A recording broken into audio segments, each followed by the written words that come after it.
whatever, a cock in my cock in a woman's mouth, whatever it is. I don't know. But anyways. Just say it a few more times. Welcome to Behind the Sins, presented by CinemaSins. Welcome to Behind the Sins, a weekly look at everything going on inside the world of CinemaSins. I'm Aaron Deister, and I'm joined this week by fellow Bafflegabbers Jonathan Watkins. Hello. And Daniel Cardoso. Good day. We write for CinemaSins and TV Sins and do various other things inside the CinemaSins universe as well. How is everybody doing? I don't know why I went Southern there. I apologize. Yeah, I'm doing okay. Doing pretty good. I almost got eaten by a black bear, but other than that, everything is great. Yeah. Okay, Daniel mentioned the outtakes first. I want that to be on the record. Well, it won't be the only time it happens. It won't be the only time it happens, I'm sure. It's almost like we should record the outtakes afterwards. But by the time we're done recording, it's just like, nope, we're out of here. I've had enough of these people. Let's move on with our days. I can redo that, and Ian can just edit out that and just say, I will just say, I'm doing fine, everyone. No, I think it's good to put it in the podcast that you almost got eaten by a black bear. That's something fine. we do. That is literally a very important fact that happened just yesterday for you. We're glad. So we're glad that you are here completely intact to talk about stuff. I don't even know how I'd react to that story. By the way, guys, just break that news this morning. Daniel died last night. He was eaten by a bear. Have a good day.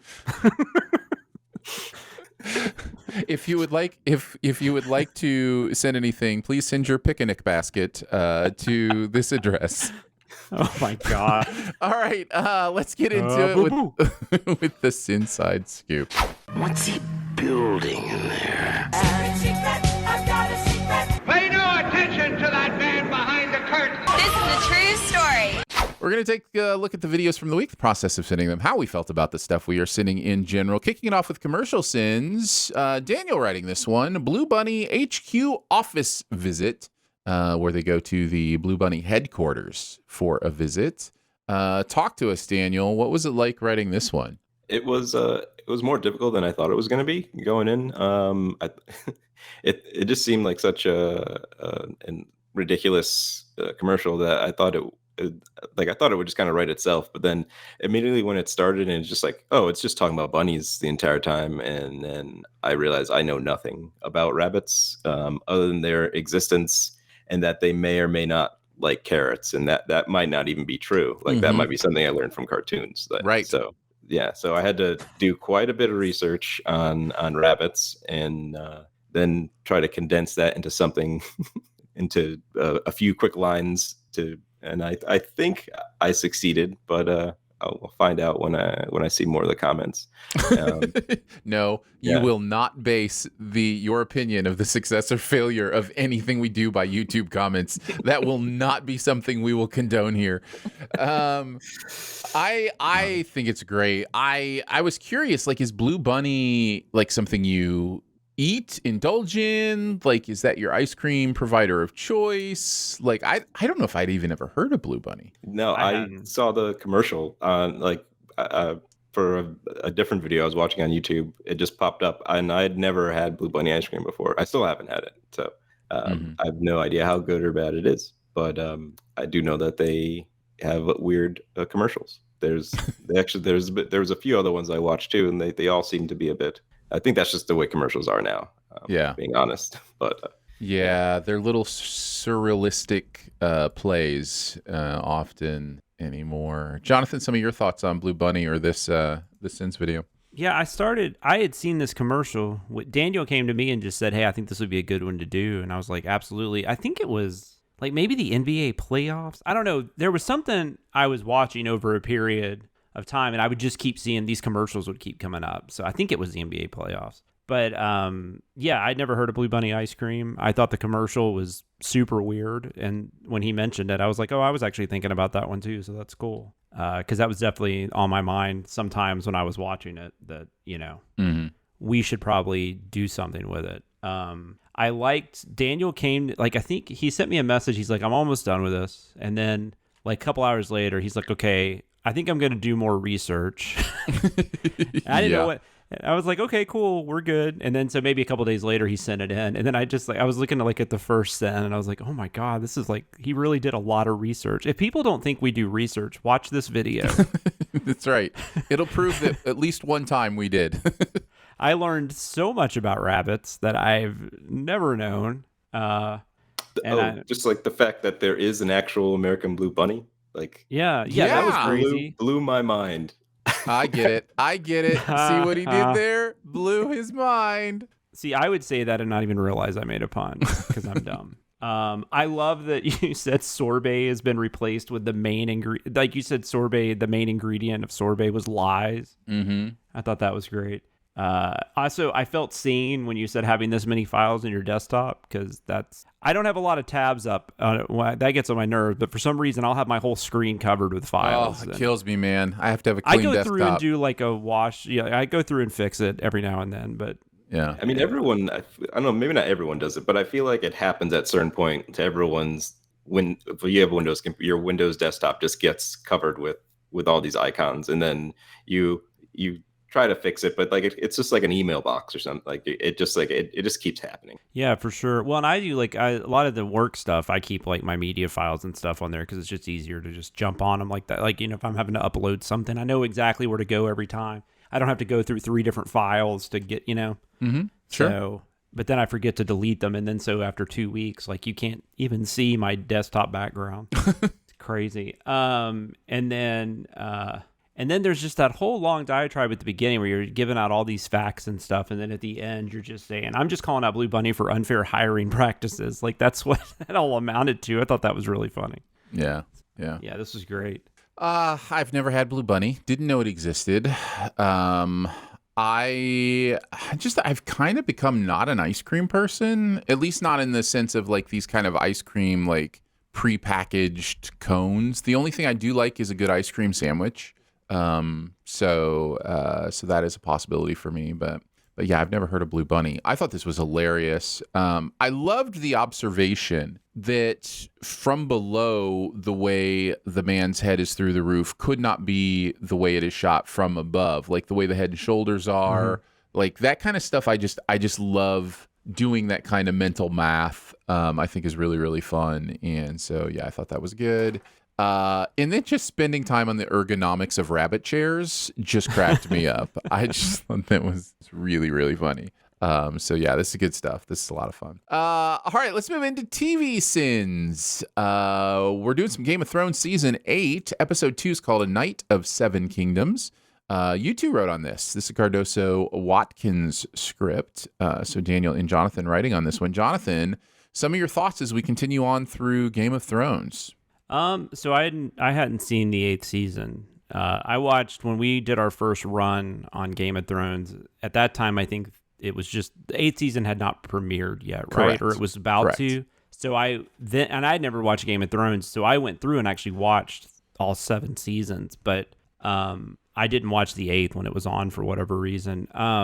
So I'm just now getting to experience it, and I kind of see what people are complaining about. I mean, the first couple episodes I thought were fine, but like I realized like there's only 4 episodes left after this, and I'm like, there's no way they're getting to everything.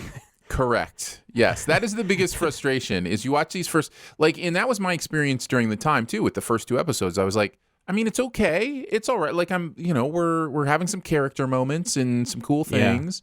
Yeah. But you got 4 episodes left, and what is going to happen? So like there was so much to squeeze in. And I love that Daniel commented on he wrote the sen about the callback. I think this was because there's callbacks in the next one too. This is the one where it's Tyrion and Jaime, right? Mm-hmm. And yeah. They say what I want, like a cock in my cock in a woman's mouth, whatever it is. I don't know. But anyways, just say it a few more times. Just look it up and then just deliver it. Might as well. Anyways, I just thought but they're having like these callbacks to stuff that like I would not have even remembered, like I had to like think about it. I don't know. It's just stuff like that. They waste so much time on stuff like that. Did they, I'm not sure if we talked about this during the writing process, but I meant to ask you, did he say that more than once, or was it just the I one don't time in remember. like the first season? I'm pretty sure it was just that one time, but I couldn't say for sure. So I was perfectly fine to go with that. If somebody wants to call us out, that's fine. But it's still a stupid callback regardless. One thing I found, like Bran, or is it Braun or Bran? I can't remember. It's Bran. Man, they made him just like, I don't know. He's creepy. I don't know how else to say it. Like he's like, and I don't know if it's just the acting choices or if it's the way he's written, but like I was trying to find a way to send that, but then everything that came out, it just sounded so mean. But I just wanted to get that on the record. Braun is really weird in these in these remaining episodes. I don't know what his deal is, but he scares me. Yeah. And then I wanted to mention the I'm not fucking with a dragon. That actually is this weird reference to this. There's a comedian named Stephen Lynch who does, which I've made Stephen Lynch references in the past, but he's like a singing comedian. He just has like funny songs and stuff. And there's a song he has called Lion. And the whole thing is him and this other guy like fighting over, they're trying to woo this woman. And one of the lines is like, but I'm not saving you from a lion. Like I'm not fucking with a lion. Like that's kind of, so that's what that dragon line is actually referencing to. I thought it was kind of funny to get that in. And I enjoyed the outtake. It worked out perfectly when I saw Tyrion and Jaime sitting there talking. For whatever reason, even though I rarely ever watch the show, Boston Legal had this thing where at the end of every episode, it would be Shatner and James Spader like sitting out on a balcony, like smoking a cigar or whatever, and just talking about random stuff. And so I was able to put that over Tyrion and Jaime, and then get that, I'm Denny Crane. And at the very end, I don't know. I like 3 people will appreciate that, but I was just. I am one of them. I am one of the 3. I thought that was funny. I like it when it works out, though. I like it when what you're envisioning, and then when you see it in the edit, you're like, oh, that's perfect. Yeah, that's exactly what I wanted to do. But anyways. Daniel, some thoughts from you? With watching this episode, it was like it felt more strange than I think the first time I watched it, like looking at it like in more detail. It's just sort of like I can't really understand any of the decisions that they were making. One of the biggest things like I remember was while I was trying to like write the sins, like I just felt like I was like, the episode doesn't feel good, but I also don't feel like I'm coming up with a lot of sins, and I couldn't really figure out why. And then it was like one of the notes that Jonathan had left was just like, just said that like so little happens in this episode, like like that there wasn't a whole lot to actually poke fun at. Like there's just kind of like there's a big sin over the whole episode, just like about all the things that they didn't do or all the story that is not happening. And I thought that was interesting. Actually, yeah, and my only regret is I think that some of the sins that we put up there probably deserved more than just being counted as one. I feel like a few of them could have been like, this is like 5 or 10 sins that this deserves. So I think going back, I wish we had did that. But other than that, there a few of the sins that I really like was this one I kind of just want maybe you guys to give me a little back or like clue me into is leading is what does he want, and then the response is an endless night. And then it's mixing up your Agatha Christie with your George R.R. Martin. It's easier to do than you think. Game of Thrones is essentially, and then there were none with dragons and incest. And I know nothing about Agatha Christie and I feel like there's a lot more to that sin than I'm getting. So I kind of wanted. If there's an Agatha Christie sin, you can almost guarantee it's me. I am the biggest Agatha Christie fan. So let me tell you about this. No, go ahead, Jonathan. Tell us your Agatha Christie knowledge. It was totally silly. There's an Agatha Christie novel. There's an Agatha Christie novel called Endless Night, and so when he said that, that's just what I thought of. But the sin itself is it's nonsense. It's just like, and then I just threw in it's basically, and then there were none with incest and whatever, and then there were none is another Agatha Christie novel. So it was just me being dumb, pretty much. Yeah. But yes, I enjoy referencing Agatha Christie whenever I can, and Jessica Fletcher. Of course, you got to. Okay. Well, I will take that. Thank you. Anything else, Daniel? Yes. Okay. There's a sin where the lead-in is, if I wanted to erase the world of men, I'd start with you. And the sin is just, is that a compliment? Yeah, it's so weird. And I thought that whole line of dialogue in there was very strange, the way they were talking in general. But I think that just like it it encapsulated like what was the sentiment of him saying, like what was he trying to convey to Brand by very odd. saying that? And it was, and I also think a lot of what they were saying was complete bullshit as well. But even if it made sense, like what was the point? Right. And in terms of the outtakes, there like I was going to point out the Boston Legal one. I really enjoyed that. I also enjoyed the Jack Nicholson one. Was that A Few Good Men? Was that from? Yeah, you want me on that wall? You need me on that wall? I thought that was really good. And then the Cheers one, just when I came up with that one, it just made me laugh because like he just like walks in and like goes by the fire and he's just like, they're just like, oh, what's up, Norm? And he's like, I'm freezing my balls off or something like that. It just seemed fitting. Yeah, good stuff. Definitely good outtakes on this one. I thought this video was great. I'm enjoying continuing to see in season 8 because it's something we've needed to do. There's so many things to talk about. You guys mentioned a lot of my favorite sins. I did enjoy singing Because He's the Man with the Golden Hand. That was fun. Thank you for the opportunity to do that. That worked perfectly. And then the response to the line, he'll expose himself, or he'll never expose himself or whatever. And then the sin is preposterous. This is HBO. Made me laugh quite a bit. Like from its inception, HBO has been like, we'll show naked people. Like that's like, oh yeah, man. I remember the whole thing. That's why I watched Dream On when I was a kid. Right? I didn't find that like, show funny. What, a sitcom with nudity? What is going on? There's a chance there was nudity. Yeah. Actually, that show is pretty funny. Yeah, the Jonathan's eventual autobiography will be called "Cloudy with a Chance of Nudity."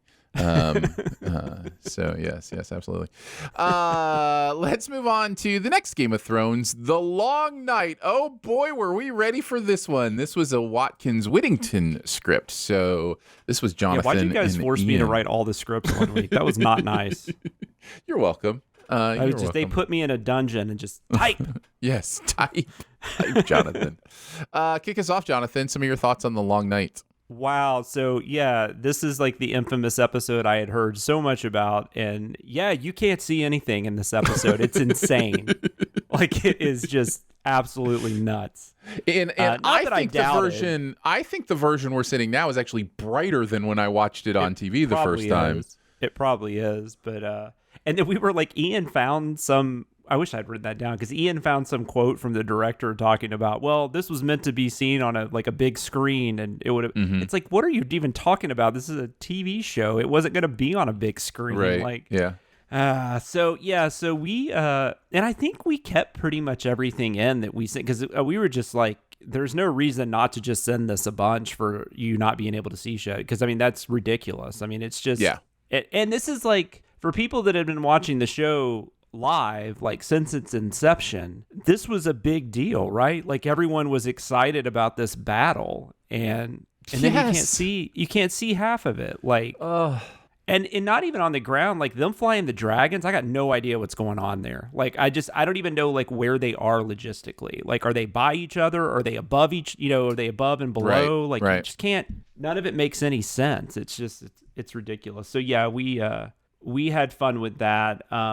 I swear to God, though, that score sounded like the opening of Bye Bye Bye. It was crazy how much, like to the point where I'm thinking, like this composer is an NSYNC fan, because I don't know, like that. It was just that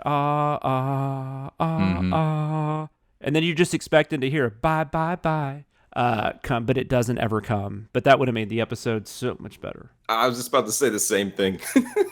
You are absolutely right. Oh my God, that would have been amazing. That's why we said we would take sins. We would remove sins. That's right. I also I'm not like a battle strategist. Like I've never had to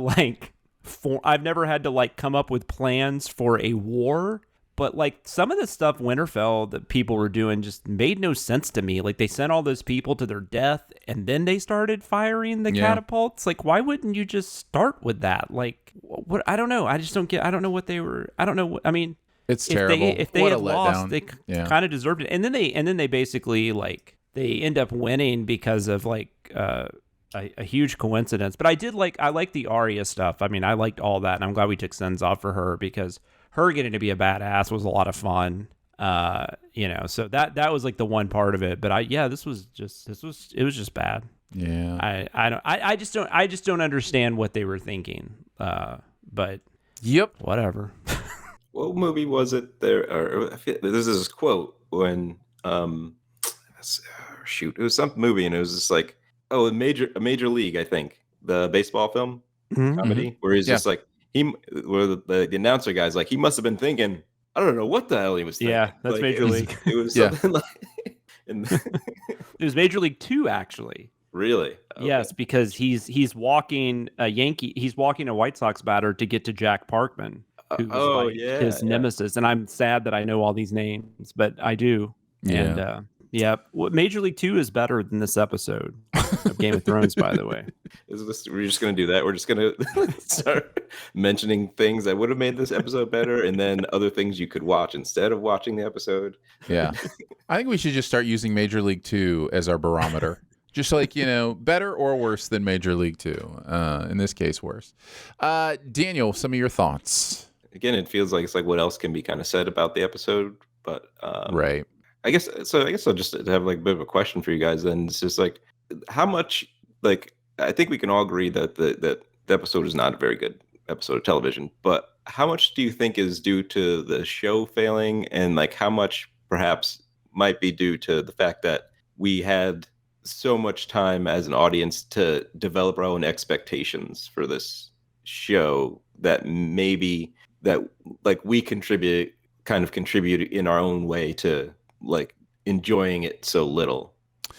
That definitely happens. But here I think it is mostly just poorly done. And I think the reason everybody knows the cause. The cause is it's rushed, right? And especially the last 4 episodes feel like they're trying to do way too much character work. So characters are having these huge swings with not a lot of motivation shown. And that is a big problem when you're dealing with a show that has been very, very good about understanding character motivation and who's doing what and why they're doing it. So, no, I think this is mostly on the show. But they wanted to be done. Everybody wanted to be done that was producing this show. I forget their names, the main creators. I do too. Benioff, maybe? That sounds right. Anyways, they were looking at doing a Star Wars movie. They were ready to move on with their careers. The actors were sick of being in this location for so long. Like everybody was ready to be done except the audience. They ran out of books too, right? They ran out of source material because Martin wouldn't finish the book. I mean, not that that's his fault, but I'm just saying like they definitely ran out of runway in that regard too. Yeah, absolutely. But it also feels like there was just like such an easy landing to kind of not an easy landing to stick, but it just seems like they went out of their way, especially with this episode, to subvert things that people were expecting. Mm-hmm. And it's sort of that question that boggles my mind in the sense that like if you want to be done with the show, then it's like why not just give people what they want and wash your hands of it, right? Instead of doing sort of like gymnastics with the story and like. But to be fair, there were people, I remember when this episode aired, I remember seeing like social media, there were people defending this. I mean, there were definitely people that enjoyed, at least at the time, seemed to be. But I don't know if that was actual enjoyment or that's where you've just kind of talked yourself into enjoying it. Like a lot of us after we saw Phantom Menace, that kind of thing, I guess. I don't know. It's interesting. I don't know. I don't know how you please everybody though. Like I also don't know how you do that. And I think you just need to have a story to tell. I don't think I would assume most showrunners are not worried about what, the the fans want. Well, I would assume. this is the Lost conundrum, and Damon Lindelof has talked about this all the time. They were very concerned about what the fans wanted on that show. That's true. And they were very engaged with fan comments and fan theories, and I think he regrets that. I think in many ways, I think he made the show. He and Abrams. No, well, Abrams was producing, but it was Lindelof and what's the other guy's name? Cruise. Yeah. Carlton Cuse. Yeah. Yeah. I think they made the show they wanted to make. However, I think they are well aware they were really influenced by fan feedback, and so much so that when people hated the finale, it really impacted them. Like they really took it hard. Well, and Abrams didn't help them because he did not have anything in mind. He was just creating stuff on the lamb, there's a smoke monster, and then there's Ethan's going to be this guy that wasn't on the plane, but there was nothing actually being thought of past that. Right. He just so they had to somehow come to bring all that together into something. Whenever I think it was the last 2 seasons where they actually set like a date they were going to be and then done. they were able to really look towards doing something. Yeah. So I think I say all that to say that I think since then creators have been much more disconnected from fan feedback and caring about it, because I think we started to realize in the internet age, everybody has an opinion. There's going to be opinions all over the place, and it can sound like noise in our human psychology. Like we even mentioned the YouTube comment section later, right?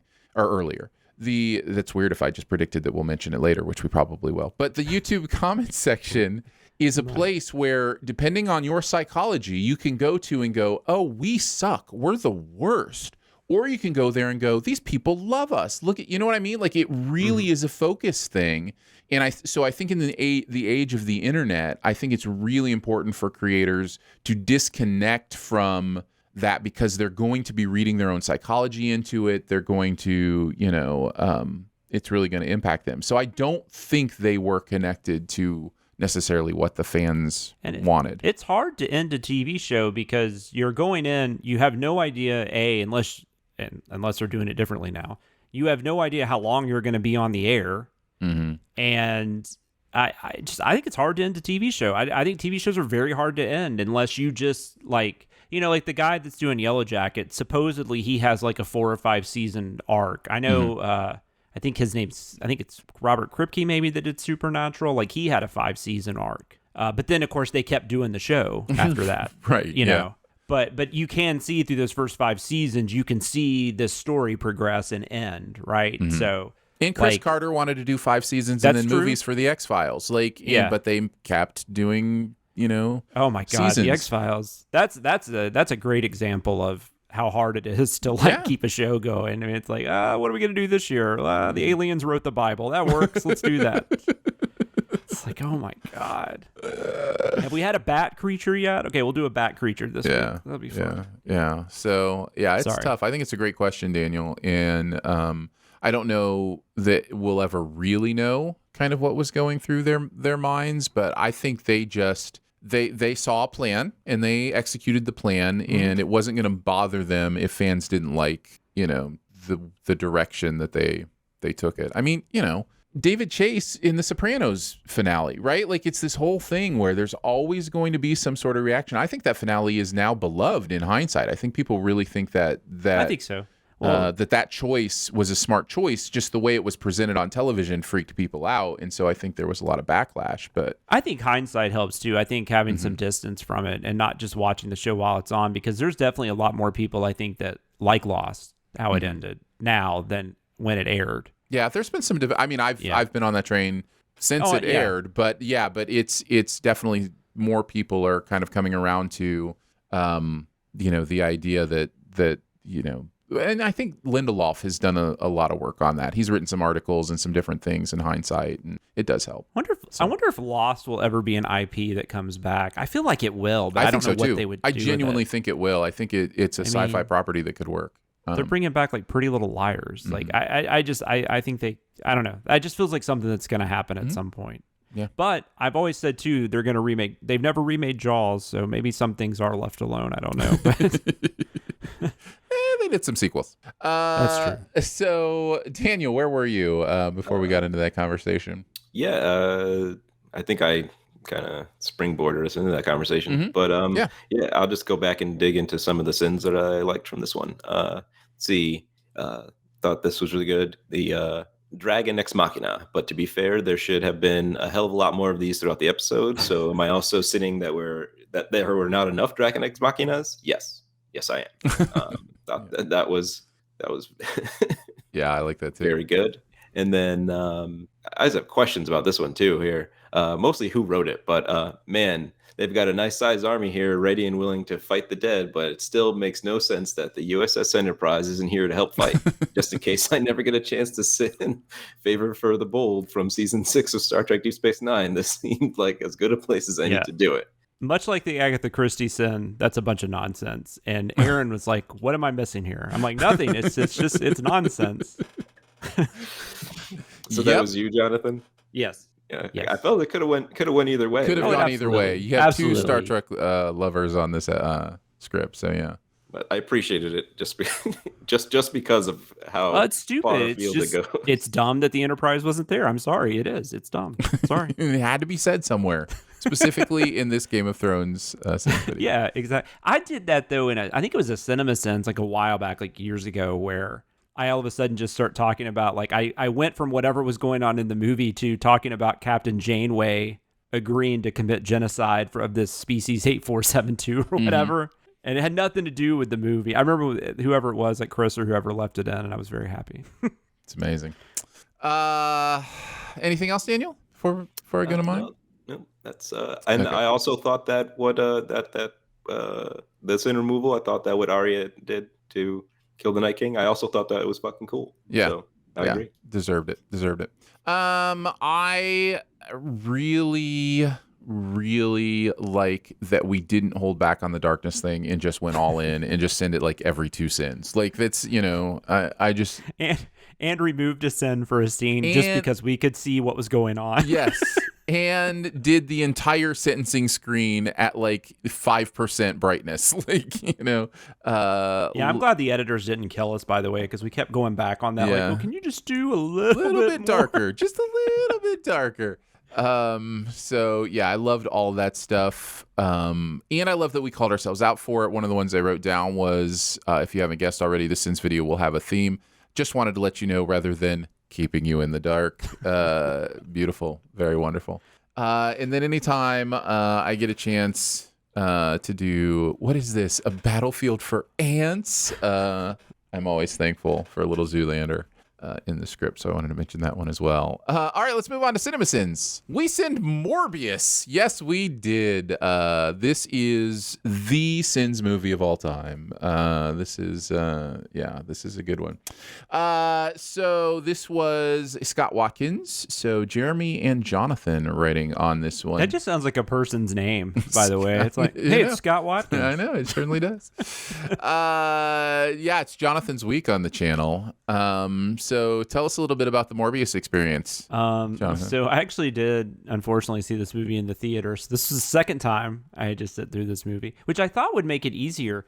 This was kind of hard though, because like it's really bad, but it's not bad in an interesting way. Like it's just bad. Like it's just not a well done movie. And I think I don't know much about like the behind the scenes stuff, but this definitely feels like a movie that was chopped up a little bit. And kind of like the first Suicide Squad movie. There are scenes that just don't really seem to go together, and like you feel like there's stuff missing because someone will refer to something. You're like, I don't even know what they're talking about. Like the cops, especially. That was one thing where I'm just like, it doesn't make like the cops like from where they would go with their interviews, and like they didn't actually go talk to him for like at least like a few days, and like it just doesn't make any sense. Like why would you wait to go talk to, even if you didn't think he was on the boat, you still asked his assistant about him, or the other doctor about him.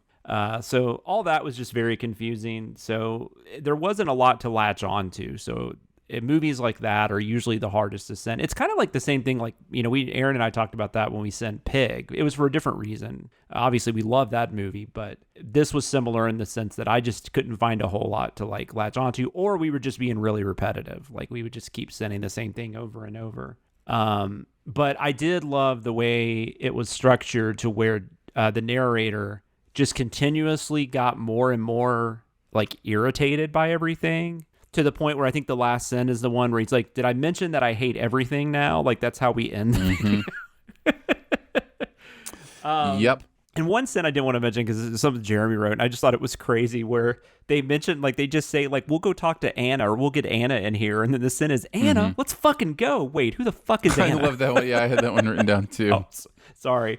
But that was just, I don't know, that sin for whatever reason just struck me as hilarious. But yeah, that's it's not a good movie, and like it's not even a movie I recommend, because I remember we were talking about how bad it was, and Daniel's like, now I kind of want to watch it. And we were just like, no, this isn't that movie. Like, you really don't need to watch this movie. Like, yeah. I mean, if you want to watch it, but like, I don't want to give the impression that it's like fun. It's kind of like, just like if there was a movie that would be like watching paint dry, it would probably be Morbius. So. Yeah, that's the thing. It's so the whole thing about Morbius is so weird that like it became this meme culture thing. Yeah, because it's just a bad movie. Like, it's not like it's fun to watch. And I think it became very clear when they re-released it into theaters that it had nothing to do with the movie. The meme culture, it's a bad movie, and it just happened to land at a time where the name was funny sounding to people, and so they made it into, memes or whatever. So when you look at it, it's just like, it's just a bad movie. It's just a bad movie, and it's not enjoyable in any way. No. And I think actually Ian and I saw this together. It was when he was in town, and we went, and we just kind of afterwards were just like, what was that? Like, how does something like that even happen? So yeah. Well, and that feels like, I don't know, and Sony is trying really hard to like create this their own like universe with the characters that they have access to, which is basically anything that's been in Spider-Man. Because we're getting a Kraven the Hunter movie, we're getting a Madam Web movie. I don't know if they're still thinking about doing a Sinister Six movie. That would make sense based on the stinger at the end of this, where Vulture is like, "Hey man, let's go defeat. Even though you have no ill will against Spider-Man, why don't you come with me and we'll go, go after him." Yeah, it's so weird. It is weird. I don't know what they're doing. Sins wise, the remixing human DNA with bat DNA has to be just the laugh after that, and then saying, I know that's not a punchline, and then just laughing anyway. That was really funny to me. Cosmo references in 2022 are not dynamite, and in fact they can kiss my grits. Beautifully done. I enjoyed that. And then I've been accused of murder, and it's rightfully so. You 100% murdered 8 people. Oh God. That was just infuriating. Yeah. Like, rewatching this, I didn't think about that the first time when I was going in with a Sins brain. I think Jeremy wrote that one, but yeah, it's crazy. That dude brutally murdered like 8 people on that boat or whatever. Yeah, it's like never brought up again. Nope, nope. Totally forgiven. You got to give a guy some space. What is that like called when you have like an anti-hero or like? Anti-hero would be what you would probably call him, I guess. What he should be. I feel like the movie got really confused about whether he was a hero or an anti-hero. Yeah, but like with an anti-hero though, at least like, because he didn't. I guess he didn't have to kill those people. Like, they weren't right. Him out on the boat. Yeah, like he could have just knocked him out or whatever. He didn't have to like kill them and drink his blood and all that stuff. So I'd have a hard time saying he's an anti-hero after doing that. But that is, I guess, what they were trying to do. Right. Daniel, some thoughts? Yep. So pretty much the entire Sins team that had seen Morbius told me not to watch this movie. But I went ahead and did it anyway. Of course. You just won't listen. You can't tell me what to do. You're not my dad. Yeah, I have a friend that he was really into the memes. So like, it was just like Friday, and we're like, you know what? Let's just watch it. We've heard all the opinions on it. Let's just find out. And yeah, it wasn't like in It's So Bad That It's Good movie, but I think that my expectations had been lowered to such a level that I was actually able to enjoy it probably better, more than most people did. Yeah, that does help. Yeah, for sure. I just kind of let go of any hope that there was going to be a coherent story, or like the motivations would make sense and could kind of zero in on just like the performances.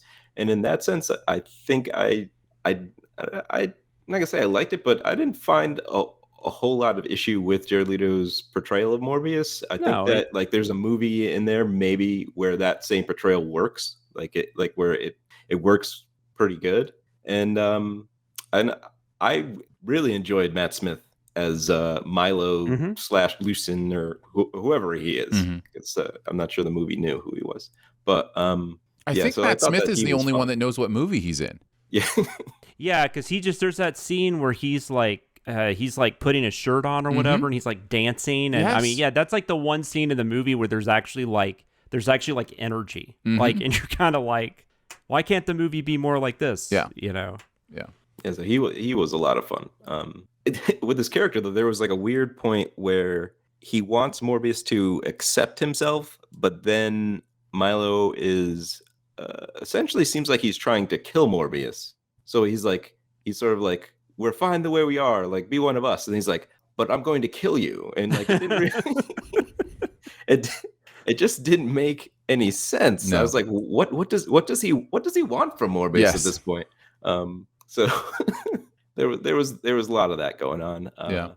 Beyond that, let's see. Some of the sins I liked were Morbius movie Insanity had an obvious disagreement about how many bats was enough to represent a lot of fucking bats.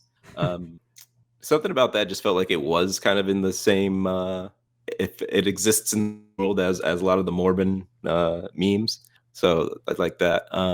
Movie waste time on these Stephen King bullies that come out of nowhere and add nothing to the story whatsoever. Because that scene annoyed me. Like, I was just like, what is the point of this, aside from, like, I mean, I guess trying to build empathy for the characters, but at the same time, like, the way it plays out is like they're just like introduced as like yelling at them like from outside through a window, and I just like, I'm not saying that bullies have never done that, but there was in no way that was believable to me. Like, it just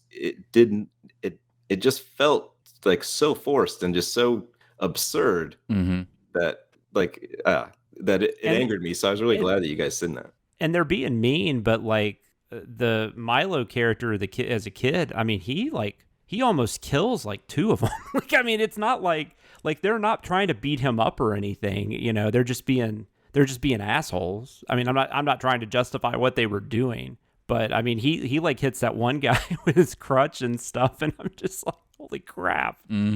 I don't know, that scene just sucked on so many levels. Yeah.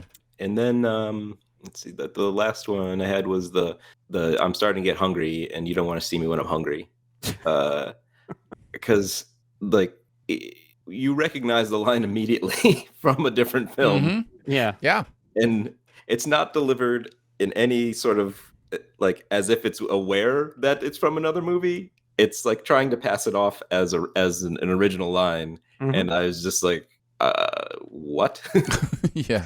Reminds me of that scene in Major League 2 where Exactly. All right, let's move on to Scream. Scream 2022, if you want to be clear, although in my notes I have it as 2002 because I forgot it too, which is not the case. But it's just called Scream because that's the meta thing to do, apparently. This is an Atkinson-Watkins script. Chris and Jonathan writing on this one. So Jonathan this week had a turn with Chris, Jeremy, Ian, and Daniel on scripts. So running the full gamut. Somebody mentioned this in the comments too, but I've always, like, when I first saw it, they were calling it Scream, and I'm like, you can make that S a 5. Like, it's right there. Like, you know, that's what Fast and Furious would do. You know, they would. And really, what are we doing if we're not emulating Fast and Furious? Exactly. No, I mean, I get there's got to be some I mean, is there's Major some League 2 marketing called Major League? No, it is not. It's called Major League 2. But if they made a Major League sequel today, they probably would call it Major League. Yeah. There's some marketing thing that's been done where like people are more likely to go see these like legacy sequels if they're just called, either the same title. Maybe you get like an afterlife or something like Ghostbusters did, but like none of them will do like, Matrix 4 or, Right. Ghostbusters 3 or 4, however that would work. But yeah, no, that was irritating. And of course we send it. So I like this movie though. I've only seen it I saw it in the theater and I watched it again probably a time and a half while I was sending it. I've mentioned when we talked about Scream 4 on this show, I talked a lot about I love the first Scream. It's one of my all-time favorite horror movies. It's one of my all-time favorite movies. It's a movie that kind of got me back into watching horror movies because the early 90s were kind of, not, although looking back, they had more to offer than I realized at the time. But at the time I was just kind of moving away from that. And then Scream just kicked my ass and I just loved it. This might be the best sequel. I will say I've seen Scream 2 so many times that I'm having a hard time like right away saying it's better than that. It probably is though, if I'm being honest. And I probably 5 or 6 years from now, I might be saying just that. It's definitely better than 3 and 4.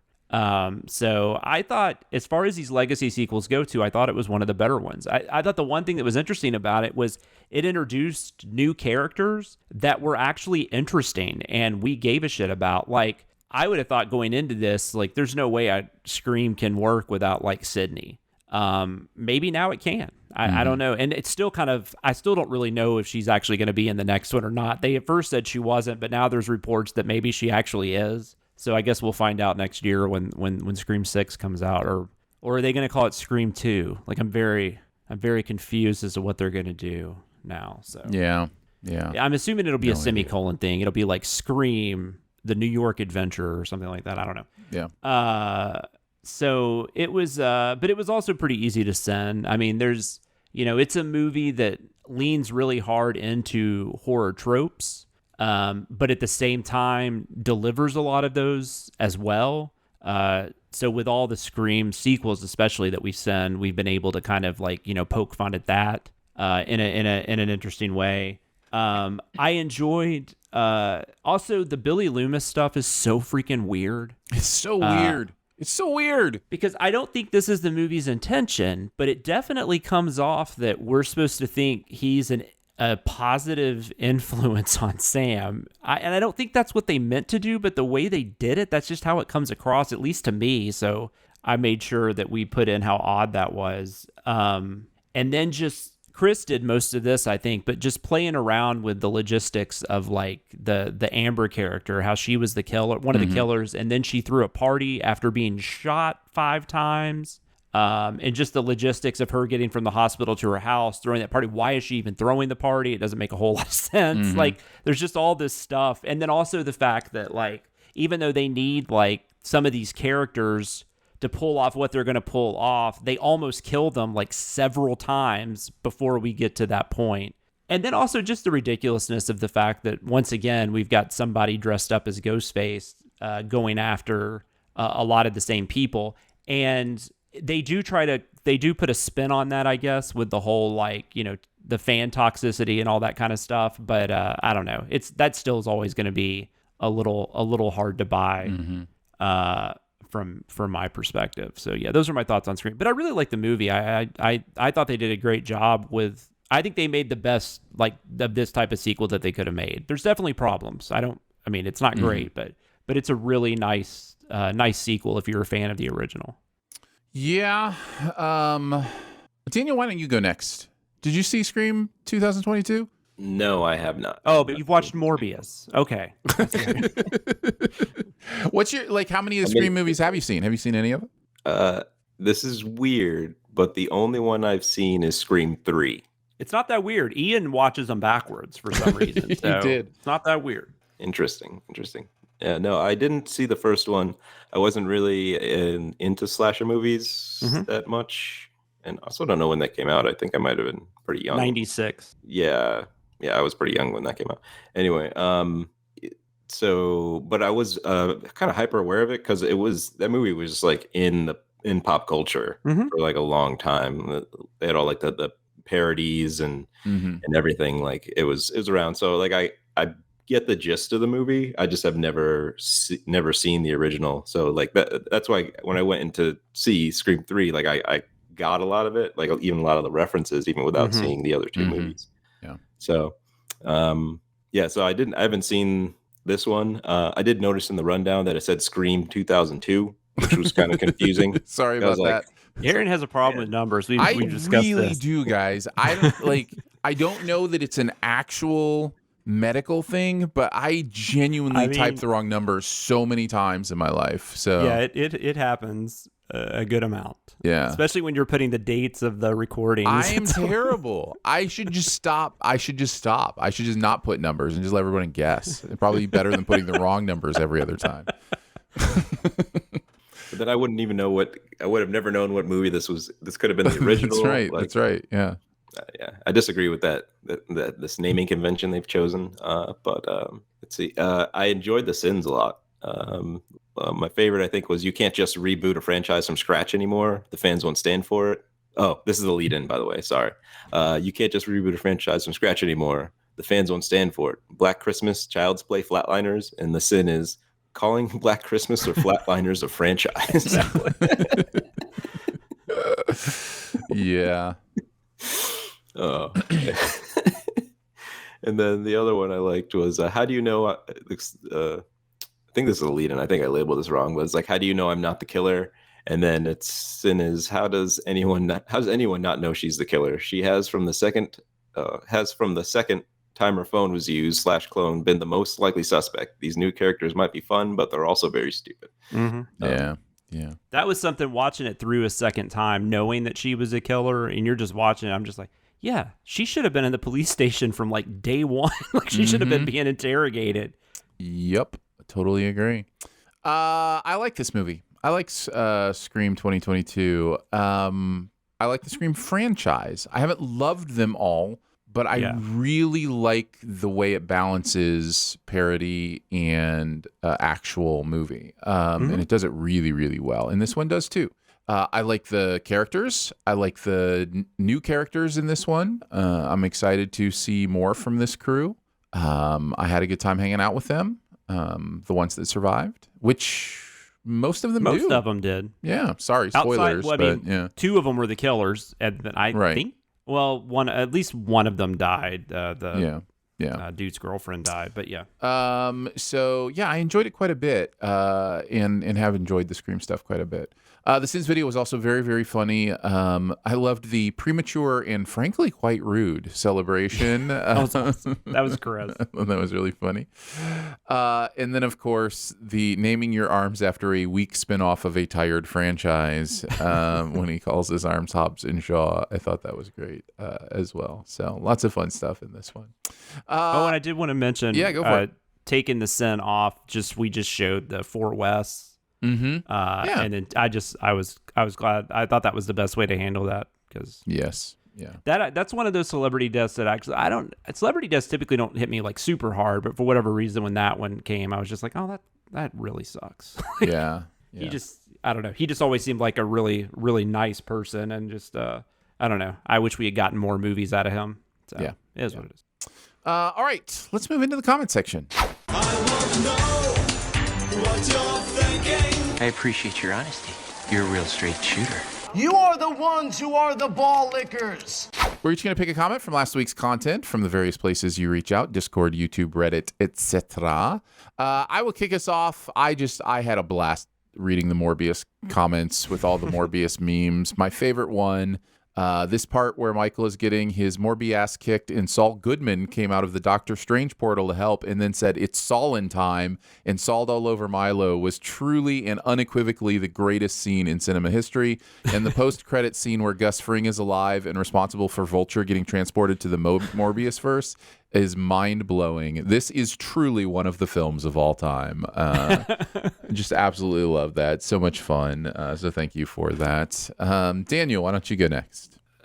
So Yeah, mine was from The Long Night, the Game of Thrones, and this one just more kind of like inspired a bit of a question for me. And the comment is, the Night King was Jon's to kill. I don't know why they had Arya do it. I mean, she was great in this episode, but having her do it was like having Han Solo face down Darth Vader. Yeah, it's cool, but that's not their arch nemesis. That weighed in on how much they changed over. It's not the arch nemesis that weighed in on how much they had changed over the show / movie.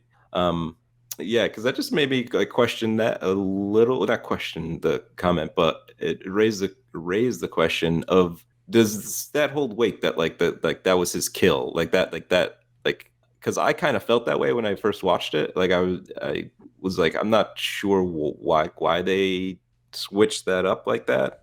I guess like what creates the sense that somehow Jon had ownership over that, like, because it's sort of like I agree with the comment, but at the same time I'm wondering like why I agree with it. Like I mean, personally, I would like to see Han Solo face down Darth Vader.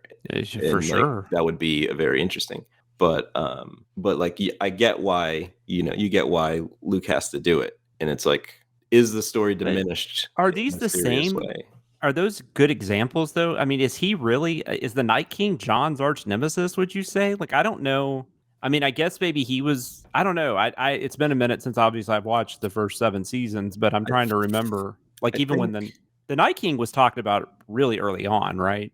Or yes, at least the White Walkers or whatever. But there is that. There's the scene. I always forget the locations when it's like on the shore there, and like it's the first time that Jon faces the White Walkers, and the Night King looks down upon him and like focuses in on him.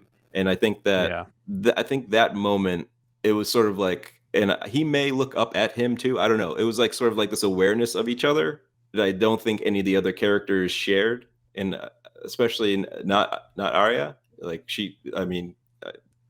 I forget to what extent she was aware of the whole White Walker threat, but it was sort of, I think that moment implanted in a lot of people's minds that like this was like his fight to win. Yeah, I gotcha.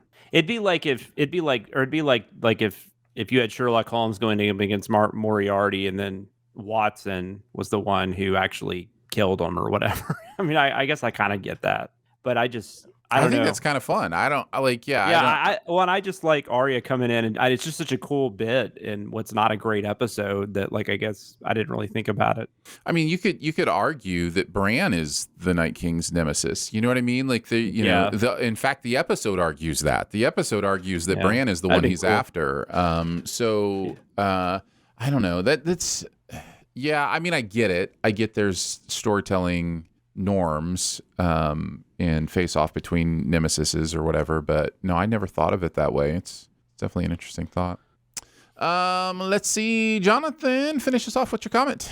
Yeah, mine's pretty quick. It was from Scream. I wrote we wrote a sin in there that was about they make a big deal about, like, Sydney, I think, says something like, we're all like, you're in Stumacher's house where Billy and Stu killed all those people. And we mentioned that the only actual death at that house was Tatum, the Rose McGowan character from the first film. But then one commenter, Danger with a 3 before the R, said, "You're also forgetting Gail's cameraman Kenny. He wasn't in the house when he was killed, but it was in the last act." And that is correct. I totally forgot about Kenny. Mm-hmm. I'm more than happy to admit that. But there were still only 2 people, though, so I think the sin still stands. But I do feel bad that I forgot. Poor Kenny. Nice. But all right, let's finish it off with some Beyond the Sins. To infinity and beyond. Somewhere beyond my wild history. To boldly go where no man has gone before. We're going to take a look at something else going on in the world of pop culture. Daniel, kick us off. What do you want to talk about? I just recently started watching Severance. Nice. Nice. Yeah. Yeah. What's it? Andrew Scott, or what? I forget the Adam name. Scott. Right. Adam Scott. Yeah. There we go. Yeah. It's his show. Well, he's seems to be the lead of the show right now. It's on Apple TV. It's like I only watched the first episode, so I don't have a whole lot of information about what's going on, and I wouldn't want to spoil it anyway. But it just it it has captivated me, and I'm very interested to learn more. It gave you some very interesting like characters and like story development pretty early on. Like so there's like you sort of don't know everything that's going on, but like the momentum or like the pacing seems pretty good, and I'm interested to see where it's going. There also is a really cool aesthetic to it where I don't entirely know when or where the story is happening. It could be the past, it could be the future, it could just be someplace different. So I like the decisions that they've done with that. I don't really want to go. I don't know if I can go into too much more depth without spoiling anything. So I don't really want to do that. Well, I've seen the whole thing, and you're gonna love in the very last episode when the one character. I'm just kidding. I'm not gonna tell you any spoilers. Yeah, exactly. Yeah, no, Severance is one of the TV shows of all time. Like it is definitely that. I enjoyed Severance quite a bit. The whole thing. It's great. It's on my list. I still haven't watched it, but it's definitely going to happen at some point soon. Hopefully. Yeah, that's good stuff. I'm going to talk about Girls 5 Eva because I've decided not enough people are talking about this show. There's so much TV out there. The second season of this show just kind of came and went. Nobody really said much about it. I think it may be the funniest show available to watch. It is so funny. There's something about Tina Fey's sense of humor and the writers that she brings on that I really get and really love. And one of the things about Girls 5, I mean, there's many things I like about the show. My wife and I, by the way, watched the second season, and it's a real quick watch too. One of the things we really enjoy about it is just the fake songs. Like the fake songs that these girls sing are hilarious. And there's always one every episode, and they play it over the end credits, and it kills me every time because there's stuff in the song that you don't actually see in the episode, but then when you hear the full song, it's great. One of the other things I love is this cast. So the four girls who reunite from Girls 5 Eva, and if you don't know the concept, basically they had one pop hit, back in the day, and then it got sampled in a hit song from a current rapper, and so that allowed them to relaunch their career. This cast is amazing. Renee Elise Goldsberry, who you may know as is it Angelica Schuyler? Well, the main Schuyler sister in the original Hamilton production. She is astonishing. Busy Phillips is hilarious. Oh, love her. She's so good. And then Sarah Bareilles, the singer, is really impressive. A really talented comic actress, and also obviously an incredible singer and songwriter. And Paula. Does she write the songs? I wonder? think she. I don't want to say because I haven't researched it. I had the same thought, and I wonder if that's the case. Because she's a great songwriter. She is an incredible songwriter, and a lot of the show is about their songwriting. In fact, somebody in the chat just mentioned this one, and it'd be the first one I would mention from this season too. She writes a song based on looking up the English word that has the most definitions, which is the word set. Has so many, and she tries to use every single definition of the word set in the song, and it's the funniest thing, and I love it. And then Paula Pell is also really funny as Gloria. She's the one I hadn't really had any connection with necessarily before, but she's great. So you look at these four women, and you're looking at not only amazing actresses and comedic actresses, also great singers. Like, and that just makes such a difference in a show like this. So yeah, I'm really digging Girls 5 Eva. There are 2 seasons. I don't know if there will be a third. It again feels like it just kind of comes and goes. I will say if you're used to Tina Fey's other stuff like 30 Rock or Unbreakable Kimmy Schmidt, both shows I really enjoyed for her sense of humor as well. This is different in that it's a little more adult. So like it's not like full HBO, if you know what I mean. But they're definitely dropping some more normal, I would say, adult human language. This is on Peacock, right? Correct. And that's what I was going to say. Yeah, this is on Peacock if you want to check it out. But yeah, the entire second season is out. And you can watch both seasons on Peacock. And I would highly recommend it for a good time. So one of the mini shows I have on my list. Yeah, I know. There's such a list, right? I think for a lot of people, and the reason my wife and I like shows like this is we just want to laugh right now too. So there is something. These kind of shows float to the top of our list because it's just like you throw it on for 20 minutes, you laugh a lot, spend time with people that are fun to spend time with, and it's just kind of one of those shows. So yeah, right there you go. Jonathan, what about you? I guess I didn't know if you were going to talk about it, so I had a backup, but I guess I will talk about Thor because the other thing we're going to be talking about on the show because we're going to be sending it pretty soon. But the show. But anyways, Thor, Love and Thunder, I went and saw that last night. I think I would give it like a slight recommend. I'm not really. It's a weird movie. It's got like. I love like Ragnarok, which was interesting because that was a movie that didn't really hit me the first time I saw it, but it has since then become probably my favorite MCU movie, or it's at least in that conversation with like a couple others. So I was really excited to see this because I like Taika Waititi and I like his sense of humor. I enjoyed Ragnarok. I don't know if this film is just, I feel tonally this film is really weird because the villain played by Christian Bale, and maybe probably one of the best villains in the MCU. So I think he definitely is, because that's one problem these movies a lot of the times have, is the villain isn't that interesting. But this villain's very interesting. He has a very interesting backstory that I'm not going to, give away or anything. But, he feels like an actual threat. Like, like this is something where I don't necessarily believe they're just going to get rid of Thor or anything, but I'm just saying like there are stakes here that I don't know that I've felt in a lot of the more recent MCU films.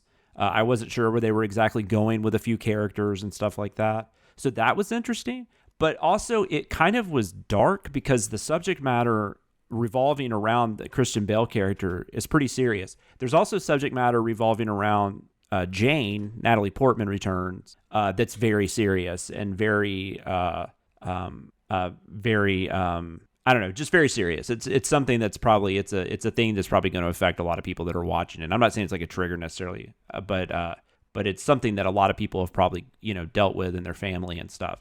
And then that is intermixed with Taika Waititi still being like really silly and like just throw it in this like insanely silly humor. And I think there was just something about that just didn't really, I didn't think they bounced off each other that great. But I think, everyone for the most part, gives a good performance. I think Tessa Thompson, not surprisingly, steals just about every scene she's in.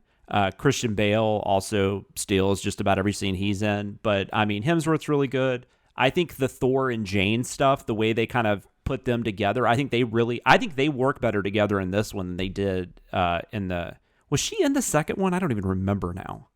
But I don't either. I've seen The Dark World once. I've never watched it again. I'd never even watched the first Thor more than once. So, but I just, from my memory, I feel like their relationship's a lot better. And I think Hemsworth has just become, he was never bad, but it's been interesting to watch him develop as an actor. And I kind of look forward to when he's in a movie now, because I think there's something, I just feel like he's pretty good with comedy, better than you would expect, but he can also handle some of the drama just fine. So like, I don't know if this one would have worked as well if this had been like the first Thor movie, but I think now that he's had time to evolve into the character, I think it kind of works perfectly. But there's just, I don't know, I didn't love it by any means. I think I just kind of liked it. It was fun. It was entertaining. It feels a little separate from some of the other world building that the MCU has been doing with their shows and their last few movies. So that was nice. I'm sure there are things that will tie in, and there's a stinger that kind of lets you see where things might be going with one storyline, of course. But it did feel like kind of more of its own movie, which was nice. I don't know. It was just kind of a movie that had a lot of nice moments in it, but I don't know that I ever really fully got on board with everything. And I think a lot of that had to do, like I said, with the tonal shifts that kind of were thrust at us. But I assume a lot of people are going to enjoy this. I've seen more negative reactions to it than I expected, but I think most people would at least have an entertaining night at the movies watching it. So that's why I give it a slight recommend. Yeah, I will have plenty of to say about this on Sif Pop for sure. The thing I do want to address, because we have had a chat conversation about this in Slack, and you mentioned the tone thing. I will say I had a lot of fun with this movie. If nothing else, if you're willing to just go in without expectations, without any kind of, or lowered expectation or whatever, I think you're going to have fun. Like there's no doubt Taika Waititi has a good sense of humor. There's no doubt he's working with actors that can pull off comedic stuff. And you're going to have a good time. And the other thing is, the other thing I wanted to mention is I think the tone is consistently Taika Waititi, which is inconsistent. So like that's a good way to put it. It's weird to say that the tone is consistent because it's clearly not. It's clearly dealing with a huge disparity in tone. But that's what Taika Waititi does. Have you seen Jojo Rabbit? Like this is what he is known for, and you're gonna find it here. So if that's annoying to you, you're probably going to be annoyed by it here. If you go with him, I think, if you love Taika Waititi, I think you're going to enjoy this. I think you're really going to enjoy what he's doing here. Jojo Rabbit's a great comparison. Because I think he does a better job of it in Jojo Rabbit than he does here. That would be my opinion. And it's not like it's not like insulting or anything. Like I don't think there's anything. It just, for me personally, it was jarring, I guess, more so. And so I would kind of get lost for a second and then kind of be, back in there. Yeah, he's just not scared to do that. He's just not scared. He's just not scared to go, here's the real serious stuff of life, and here's a screaming goat. Like he's not scared to do that kind of stuff. So hey, the goats of this movie are the goats, just so we're clear. That scream is just one of the greatest ADR things I have ever heard. I mean, it's amazing. Yeah. So my opinions on Love and Thunder are more complex than I'm going to get into here, but overall, I had a really fun time. So yeah. There is nothing wrong with that. No. A solid good movie is better than a bad movie. So I'm all on board for that. Yeah. Absolutely. As someone who hasn't seen this film, from everything you guys have said, I have no idea what to expect from it. Of course not. That changed tone a lot was the discussion of this movie. One thing I did want to mention though, I am getting to where, and I don't know if this is just after watching so many MCU movies and stuff, but I am getting to where the green screen stuff is starting to just kind of wear thin with me. Like it seemed more noticeable in this film than it has in past ones, where it's just it just looks like there's just I don't know. It visually, because there are actually some visuals in this movie that work really well. I love the choice of color he uses, when they go to different places, but some of the battles, it's just so clearly that they're just standing in front of a screen. It kind of gets distracting at times and kind of takes you out. But that's just my opinion. Yeah. Opinions. How do they work? So that is Thor, Love and Thunder in theaters. Girls 5 Eva is on Peacock, and Severance is on Apple TV+. That's going to do it for Behind the Sins this week. Don't forget to make sure you're subscribed and go ahead and leave a comment or rating as well. If you've got anything you want to send us, mail it to P.O. Box 881, Republic, Missouri 65738. I will also mention our email is bts@cinemasins.com. We will soon be doing another compilation best of the year podcast. So if you have any nominations that you would like to hear us hear again, that you thought were some of the best moments of the podcast of this past year, please email those immediately to bts@cinemasins.com. You can also hang out with us on Twitter. I am at Aaron Dicer. He is at Sam Loomis 13, and Daniel is the one smart enough to not have a Twitter. So for Jonna Morb Watkins, Daniel Morboso, and Morbin, Morble, and my Morb self, we will see you next week. Happy National Ventriloquist Week. Thanks for listening. Send any feedback to bts@cinemasins.com, and be sure to subscribe, rate, and comment. Find more ways to connect by visiting cinemasins.com/BTS. Morbius. But I do have a wild story from last night from dinner, because I was I was cooking on the grill. I was cooking some steaks, and then my mother comes out and informs me that there's a black bear in the dumpster out back, which is maybe about 75 feet from where I'm standing. Nice. And so yeah, I go around the corner, and like it's just the thing is bigger than me. It probably bigger than you, Aaron. Just Yeah, so you black know. bears. Yeah, they can get pretty big. They're not quite grizzly size usually, but they're definitely bigger than a lot of humans for sure. So that was an exciting moment because I don't know what to do in that scenario. Black bears aren't really too dangerous unless they're super hungry or super angry. So, and I know it's hard to know those things. If you make yourself as big as you can and as aggressive looking as you can, they usually won't mess with you. But yeah. Have you ever seen the movie Shoot to Kill, Aaron? No, why? There's a scene in that where it was Sidney Poitier. He had not acted in anything in like 17 years or something, and he came back and did this like thriller with Tom. It's a good movie. It's worth watching. But there's a scene where he does that. There's a bear, and he just starts like going and he starts like screaming at it. Say like, "Hey bear, hey bear," yeah, and then it just goes, and then it kind of looks at you funny, and then just goes away. It's like, I hope I'm never in that situation. Morbius. Well, a gentleman was here, and he decided, and he was trying to scare it away, and I had I had spoken with a friend, and it was just like bang some pots and pans and make noise or something. Yep. So I was doing that, and the guy shows up, and he's like, and he's like, "What are you doing?" And I was like, "I'm trying to scare it away." And he just says, "He's like, that's probably more like a dinner bell for him." Morbius. So I just read this article though. I've never used a PlayStation Store, but apparently, I guess they're pulling out of some deal they had with Studio Canal. So people that have bought Studio Canal films digitally will lose them. Yes. That's some garbage. So this is something You can move stuff though, right? you could, sure. Like to Plex or...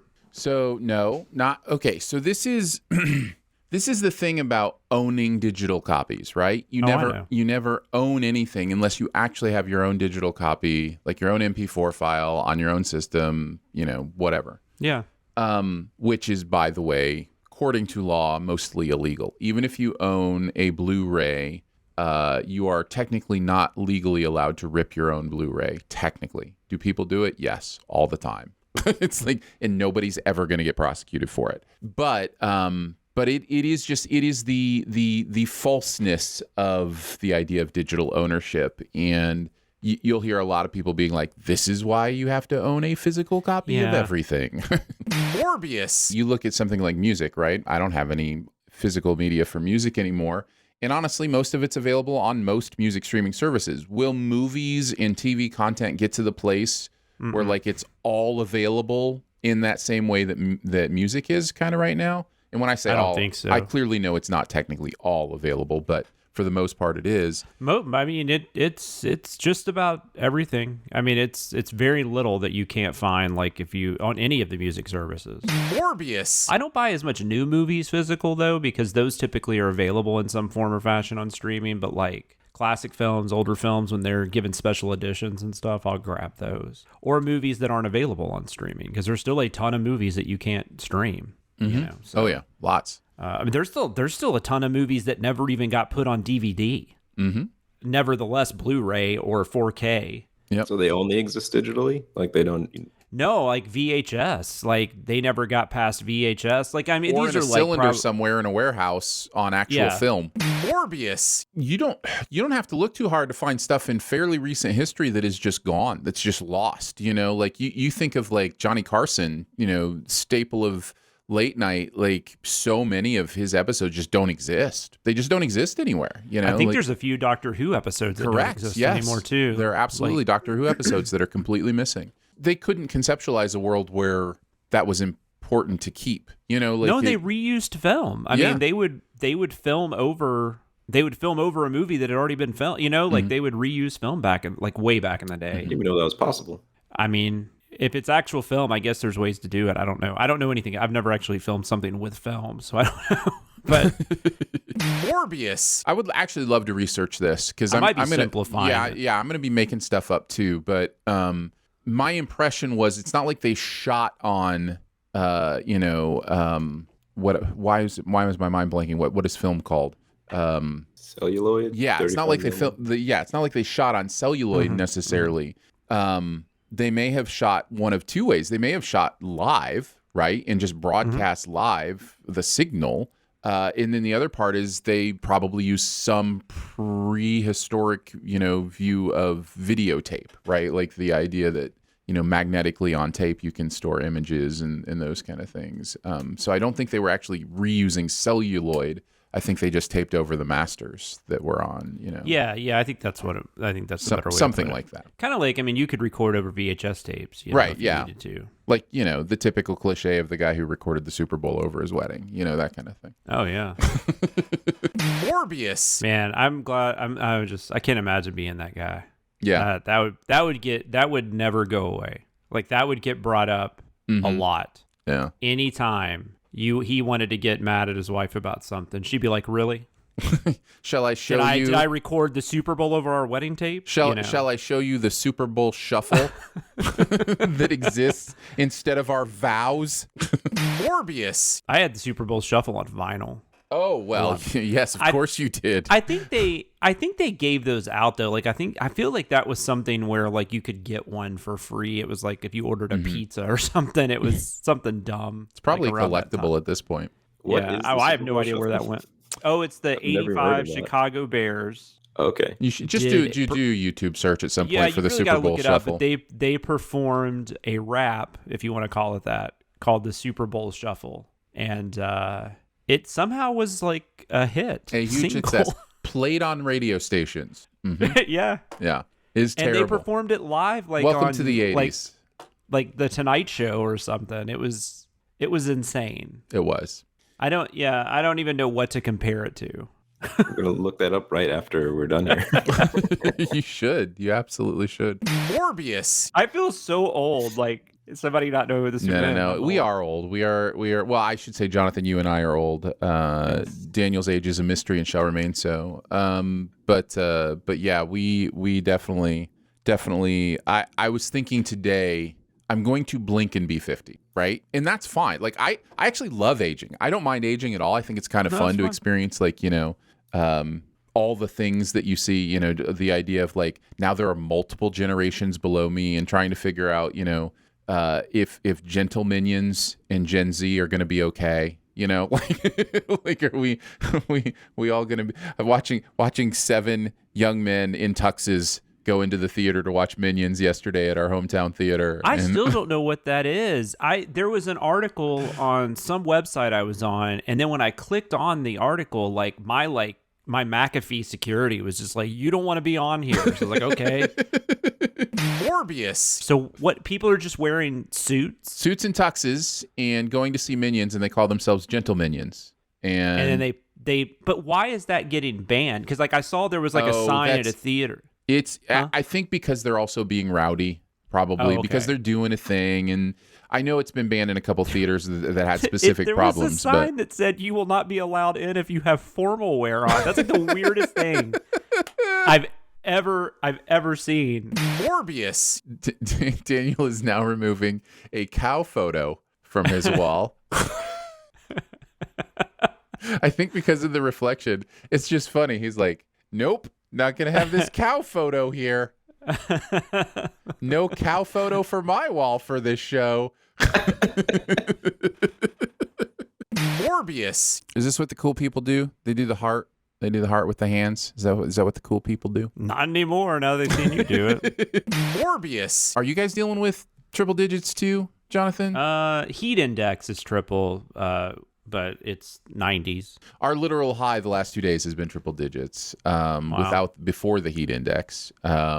We've been under a heat advisory for about 4 days now. It is wild how hot this summer has been. I didn't see a break in because it'll usually do like the next so many days or whatever. When I went for my walk this morning at 6:30 in the morning, it was 82. The sun had just come up and it was 82. I don't even understand how that works. Morbius. Let's see. Yeah, our highs for the next few days, 92, 98, 94, 92, 95, 97, 98, 98. It's like not going anywhere. No rain. No rain in sight for the next 10 days. We've been getting some rain, a little bit. Our mower, our mower, bless his heart, came to the door and was like, do you want me to mow this brown stuff? I was like, nope. Sorry. Yeah, Thank you for That's the other asking. thing. Yards are just dying. There's no point in mowing that lawn, man. There's nothing there. Yeah. Do you want me to mow the brown? Morbius. Is that like normal? This like kind of heat? Since I've been here 10-ish years. Actually more than that now, going on 12 years. This is the worst summer heat-wise that I've ever experienced. We've certainly had weeks or, like where it's in the hundreds. They're usually in early August. It's usually late July, early August. We'll have like a week that's, always in the high 90s. But this has been since like the beginning of June. It has just been hot and dry. And it's weird. I've never experienced anything like this. If it continues this way through August, like, that's literal, problems. Like that's going to cause some problems. Morbius. I'm just glad global warming's not a thing, so that's cool. That would make this worse, I think. Yeah. Jonathan, and I definitely said that. We have stopped saying global warming. We now say climate change. Climate change, that's a good point. Climate change is not a thing. Yeah. I said that specifically because I know Ian will be listening to this when he edits. So I figured he'd appreciate that. Yes, he's such a fan. He is a fan. Absolutely. When you try to say science is not a fact. Morbius. I do think climate change is a thing, by the way. I don't want people to think I was being serious. Ian completely just removes all the context from that statement and just has you just saying climate change is not a thing. Probably. Now he has me saying it too. Morbius, where the name was funny sounding to people, and so they made it into, memes or whatever. Yeah, it's just like the Rick Astley stuff, the Rick roll. I mean, it has nothing to do with the actual person, right? It's just some people having fun. I thought Rickroll was the actual. I thought it was because his voice. I mean, but it has nothing. It's not like it just happened to. I mean, it could have been like. I mean, I'm just saying that could have been anything. I think Rick Astley just randomly happened to be the person. I'm just saying like the meme and stuff is not specifically because about him, right? It's just more. I thought it was. I thought that had to do with the fact somebody. Yeah, I thought that had to do with the fact with when you watch that video. That it's like, wait, that's the guy whose voice is on that song? Like, so the idea is like it's not what you expect kind of thing. Maybe I'm wrong. Ignore me. No, I refuse. Edit all that out, Ian. I refuse to ignore you. Morbius. All right, let's finish it off with some Beyond the Sins. We're each going to take... You're not nitpicking?